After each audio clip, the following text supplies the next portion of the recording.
बच्चों आज है न्यूमेरिकल का डे और न्यूमेरिकल्स करेंगे। टॉपिक है जिसके न्यूमेरिकल करेंगे इलेक्ट्रिक फील्ड इंटेंसिटी। आपको ये टॉपिक आपको पिछले वीडियो में मैंने बताया था। तो इलेक्ट्रिक फील्ड इंटेंसिटी के कई तरीके के न्यूमेरिकल बनते हैं। तो फर्स्ट न्यूमेरिकल आप देखो क्या लिखा हुआ है, find out the electric field intensity which balance the weight of an electron. एक इलेक्ट्रिक फील्ड इंटेंसिटी फाइंड करनी है जो इलेक्ट्रॉन के वेट को बैलेंस कर सके। तो आपको पहले ध्यान से समझना है क्या कहना चाह रहा है क्वेश्चन में। एक इलेक्ट्रॉन है बच्चों,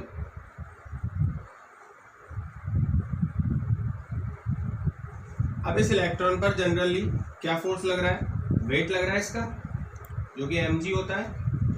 me मतलब मास ऑफ इलेक्ट्रॉन और g को मल्टीप्लाई कर दो, इसका वेट आ जाएगा डाउनवर्ड्स डायरेक्शन में, नीचे जा रहा है। लेकिन आपको इसको बैलेंस करना है, मतलब इसको ऊपर एक फोर्स लगाना है जिससे ये दोनों बैलेंस हो जाए और इलेक्ट्रॉन ना तो नीचे जाए ना ऊपर जाए और बैलेंस कंडीशन में रहे।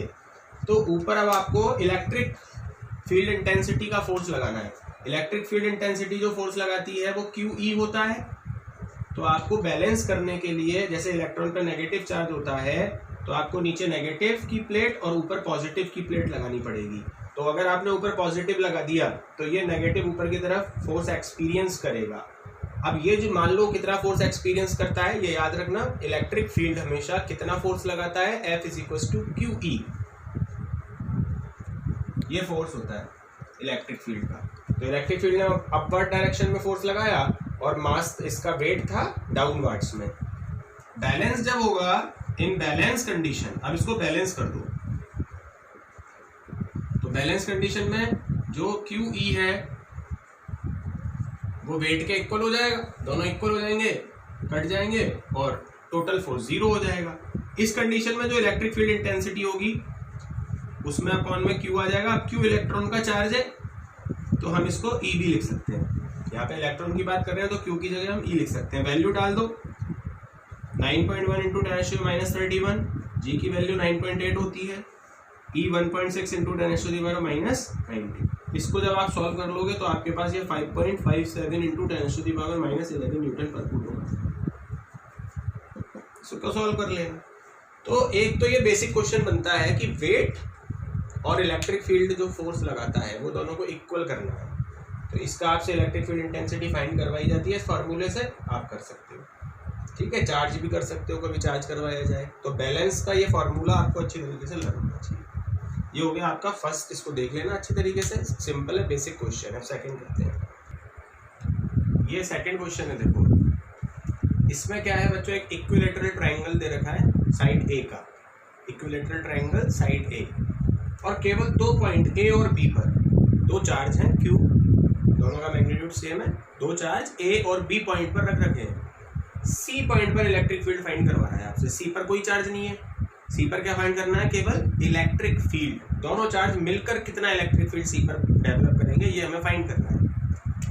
तो इसके लिए सबसे पहले हम इलेक्ट्रिक फील्ड इंटेंसिटी फाइंड करेंगे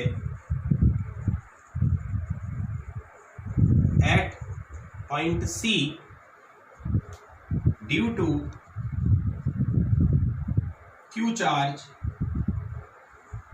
एट पॉइंट A, जो कि पॉइंट A पर है।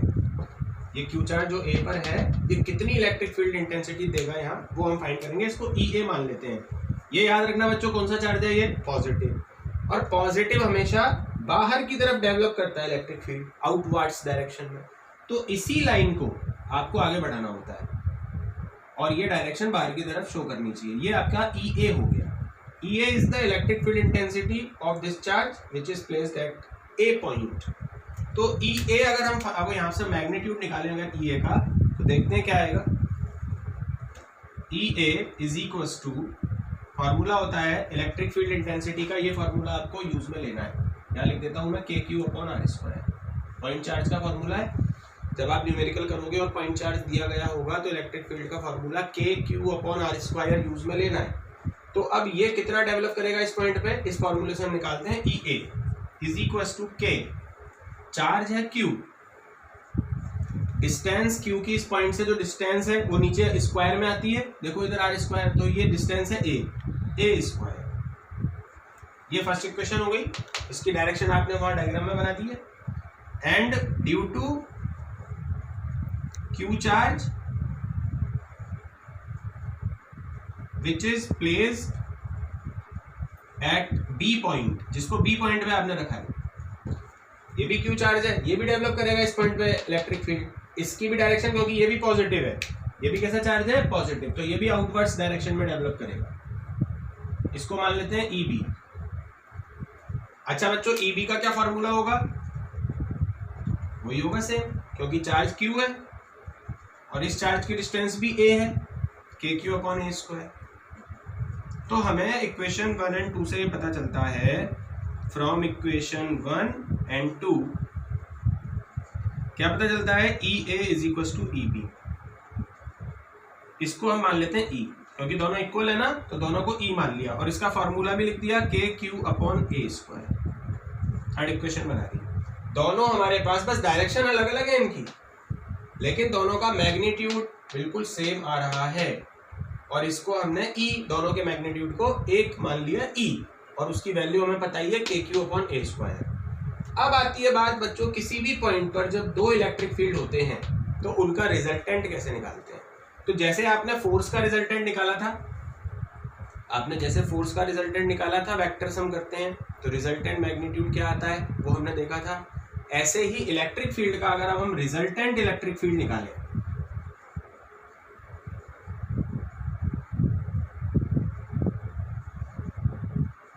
Resultant electric field intensity at point C, तो बच्चों अब हम इसको ई नेट मान लेते हैं।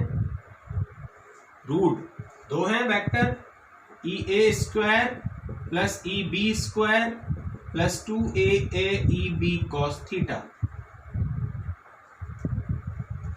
यही फॉर्मूला बनेगा।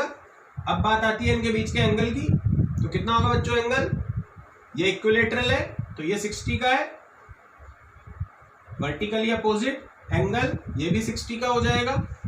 अब ई ए और ई बी को ई आप लिख दो पहले, तो यहाँ ई और थीटा की जगह 60 डिग्री लिख दो, वैल्यूज पुट कर दो, तो E square plus E square plus 2 E into ई, ये भी ई स्क्वायर, और cos 60 की वैल्यू होती है 1/2, 1/2, 2 से 2 कट हो जाएगा, ई नेट हो जाएगा रूट ऑफ ई स्क्वायर कितना 3 स्क्वायर, इसको आप √3 ई लिख सकते हो क्योंकि स्क्वायर है और रूट करोगे तो स्क्वायर हट जाएगा, ई रहेगा केवल।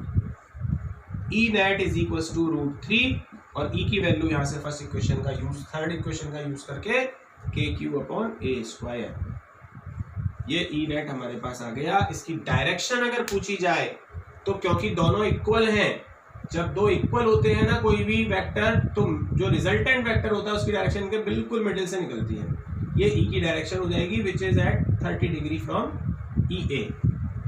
ई ए से ये 30 डिग्री पर आपकी नेट वाली की डायरेक्शन ई नेट की आपको मिल जाएगी। क्लियर है, एक बार वापस समझते हैं इसको। सबसे पहले आप ए पॉइंट पर जो चार्ज है उसका इलेक्ट्रिक फील्ड निकालोगे, ई ए, के क्यू अपॉन डिस्टेंस ए लोगे, ए स्क्वायर। फिर बी पॉइंट पर जो चार्ज है उसने कितना इलेक्ट्रिक फील्ड डेवलप किया सी पॉइंट पर, वो निकालोगे, ई बी, उसका मैग्नीट्यूड और ई ए दोनों इक्वल आ जाएंगे। डायरेक्शन आउटवर्ड्स होगी along the A C line, along the B C line. इसके बाद रिजल्टेंट निकालोगे, तो रिजल्टेंट का फॉर्मूला, दो वेक्टर वाला जो फॉर्मूला होता है मैग्नीट्यूड निकालने का, उसको अप्लाई कर दोगे, अप्लाई करके थीटा की वैल्यू 60 डिग्री डाल दोगे और इन दोनों को इक्वल मान के ई मान लोगे। अब इसको जब आप सॉल्व कर लोगे तो √3 स्क्वायर आ जाएगा, ई स्क्वायर को रूट से बाहर निकाल दोगे, ई हो जाएगा, ई की वैल्यू यहाँ से डाल दोगे पूरी, के क्यू अपॉन ए स्क्वायर, तो नेट इलेक्ट्रिक फील्ड आ जाएगा के क्यू अपॉन ए स्क्वायर। तो इस तरीके से आपको ध्यान रखना है कि दो इलेक्ट्रिक फील्ड कभी भी किसी पॉइंट पर हो तो ये फॉर्मूला आप अप्लाई करोगे, ये मेन फॉर्मूला है। ये जब अप्लाई होता है फोर्स के लिए भी होता है, ये अगर कोई फोर्स निकालना है नेट तो भी ये लगेगा, दो वेक्टर दे रखे हैं या इलेक्ट्रिक फील्ड के दो वेक्टर हैं और रिजल्टेंट निकालना है तो भी यही फॉर्मूला यूज हम करते हैं। अब मैं आपको थर्ड क्वेश्चन, बहुत बेस्ट क्वेश्चन बताने वाला हूं।